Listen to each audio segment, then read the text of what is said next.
Olá pessoal, tudo bem?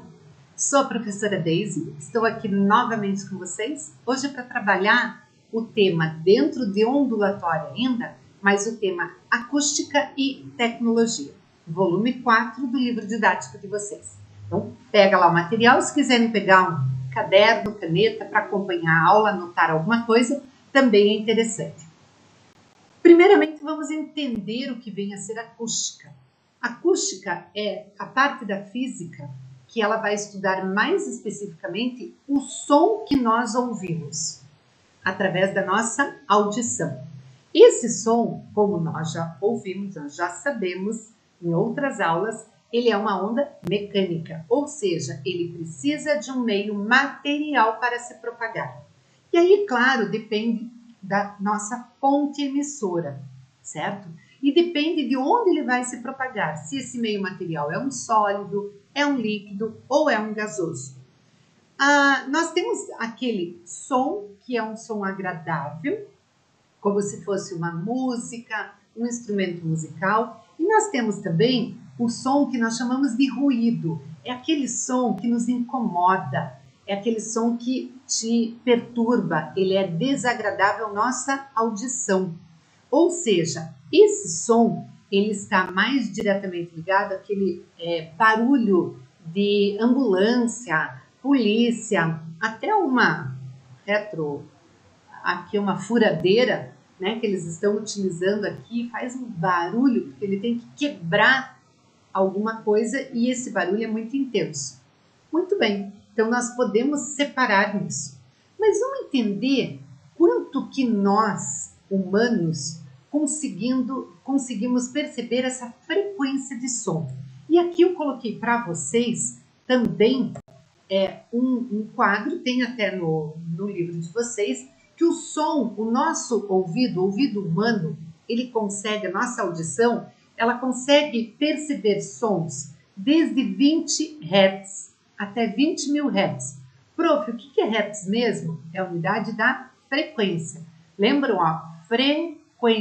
Aqui eu tenho uma menor frequência, frequência média, e aqui eu tenho alta frequência, onde as ondas vão ficando cada vez próximas umas das outras, ou seja, comprimento de onda menor, certo?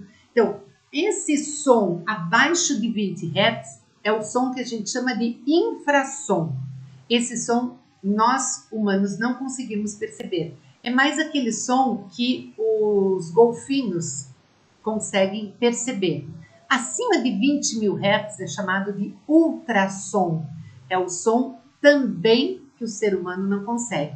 Aqui nós temos o morcego percebe isso. O cachorro também consegue ouvir numa frequência acima desse 20 mil Hz. Ele também percebe esse som. E aqui eu coloquei também o nível sonoro, aquele que é repousante, que vai de 0 até aproximadamente uns 50, vamos chamar de 50 decibéis, está em decibel. O incomodativo, que vai lá dos seus 50 aproximadamente a 80. O fatigante, que vai de 80 a 100. O perigoso, que é de 100 a 120. E o doloroso, que é de 120 a 140 decibéis. Então, a partir desse daqui, dependendo de onde você trabalha, como você trabalha, você tem que ter uma proteção. Para quê? Para que o teu ouvido não acabe sofrendo com isso, a tua audição. Ou você tem aí uma perda muito precoce da tua audição. O próprio fone de ouvido deve-se ter muito cuidado com esse volume do som que você coloca, para que não venha a perturbar ou ter aí uma perda de audição precoce, mais cedo do que o normal que a gente vai ter com o passar do tempo. Depois disso, classificação das ondas. Nós sabemos, então, eu já falei para vocês, que o som é uma onda mecânica, ela é longitudinal e ela é tridimensional. Lembram? Longitudinal, ela pode ser classificada em transversal, que é essa que nós temos aqui, que é a luz, normalmente, e nós temos também a longitudinal. Longitudinal é a que lembra lá uma mola. A transversal é quando ela corta, certo? O som, ele necessita de um meio material para se propagar. A luz, ela pode se propagar tanto no meio material quanto no vácuo. Por isso que lá no espaço a gente não percebe o som. A gente percebe luz, o som não. Mas vamos entender como é que acontece isso. Existe aqui uma fonte, que é uma fonte emissora desse som, e essa fonte, o que vai acontecer? Para que você possa chegar, para que esse som possa chegar até o teu ouvido, para você perceber isso, o que vai acontecer? Existem no ar as moléculas do ar, certo? Essas moléculas, dependendo dessa emissão, ela vai formar ondas. Como é que a gente percebe essas ondas? São aqueles pulsos que a gente falava antes. Essa onda é percebida da seguinte forma: existe a compressão, que é o momento que você emite o som e aquelas moléculas comprimem. Então, elas formam uma compressão. E existe a rarefação. Compressão, rarefação. Compressão, rarefação. Por isso você consegue perceber a onda sonora, justamente pela compressão e rarefação que essa fonte emissora está fazendo com as partículas do ar, com as moléculas presentes no ar. É daí que você percebe a frequência desse som também, e a velocidade, tudo que você pode aí calcular. Conceitos fundamentais. Nós temos aqui a velocidade de propagação do som. Por incrível que pareça, se você pergunta numa sala de aula, qual é a velocidade maior do som? No sólido, no líquido ou no gasoso? A maioria dos alunos fala que é no gasoso. E não é. É diferente. Se fosse da luz, aí sim. Mas do som, não. A velocidade do som é maior no sólido, depois no líquido e por último no gasoso. Eu peguei aqui uma quantidade de materiais e sempre a 20 graus Celsius. O que é 20 graus Celsius? É o que nós chamamos de temperatura ambiente. De 20 a 25 graus Celsius a gente chama de temperatura ambiente. Por que isso? Para a gente ter mais ou menos uma ideia dessa velocidade de propagação do som em meios materiais diferentes.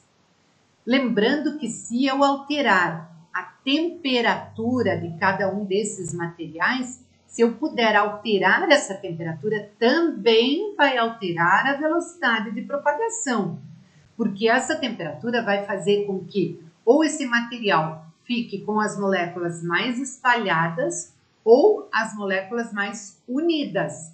Então, vai alterar a densidade. Vamos pensar no ar.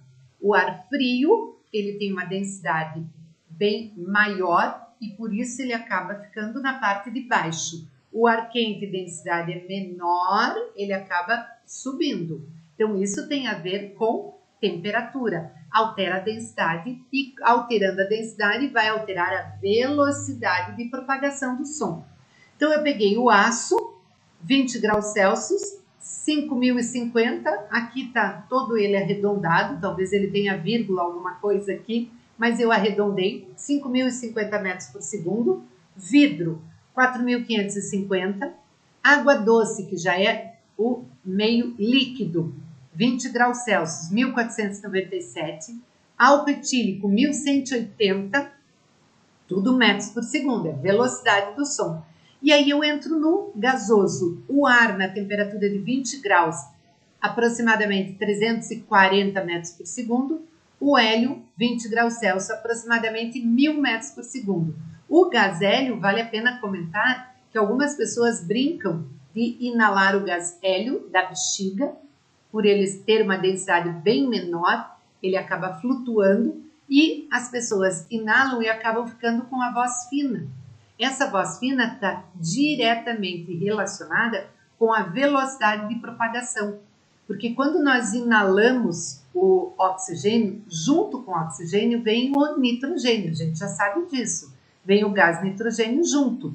E esse nitrogênio, ele tem uma densidade, vamos dizer assim, e uma quantidade bem maior, e ele acaba deixando a nossa voz normal como nós temos. Quando a gente acaba inalando o gás hélio, essa velocidade de propagação do som é muito mais rápida. Por isso essa rapidez faz com que a sua voz fique mais fina. Então você tem aquela voz bem fininha. Só que a gente tem que tomar cuidado com essa brincadeira, porque no momento que você inala esse gás hélio, você corta a ida do oxigênio para o teu cérebro, você interrompe. E isso pode ser perigoso, pode ser até fatal, levar à morte. Claro que numa brincadeirinha, um momento ou outro, rapidinho ali para brincar, não vai ser prejudicial. Mas se você fizer isso muitas vezes, ele interrompe o oxigênio que é mandado para o teu cérebro e pode, nesse momento, provocar a morte. Então, cuidado com essa brincadeira, fica aqui um alerta. Depois disso, qualidades fisiológicas, nós temos a altura do som. Quando a gente fala em altura, a gente fala em frequência, alta frequência ou baixa frequência. Lembrando que frequência está diretamente relacionado com o comprimento da onda. Ondas curtas têm alta frequência, ondas longas têm baixa frequência. Então você fala de som agudo. Por isso que se um professor chegar na sala e falar, por favor, fala mais baixo, o ideal seria a gente falar num tom, né, num som grave. Falar baixo, baixa frequência, é o som grave. Alto, falar alto, é o som agudo, ok? Então, quando a gente quer falar para o aluno num tom mais baixo, a gente diz, mude a intensidade da sua voz. Ou seja, você aí está falando em volume. Altura tem a ver com frequência. Agudo é som alto, alta frequência. Grave é som baixo, baixa frequência. Agora, intensidade. Intensidade é exatamente isso. É o som fraco e o som forte. Quanto maior a amplitude, amplitude é o local onde você está, né?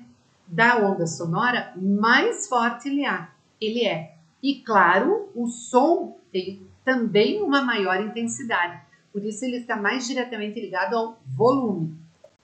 Timbre, esse timbre, ele está mais relacionado com o tipo de material que está emitindo essa onda sonora. Você pode ter o mesmo, a mesma nota musical, por exemplo, a nota Dó, tocada por vários instrumentos, ou até pela voz humana, vários instrumentos, e você vai perceber que o timbre é diferente.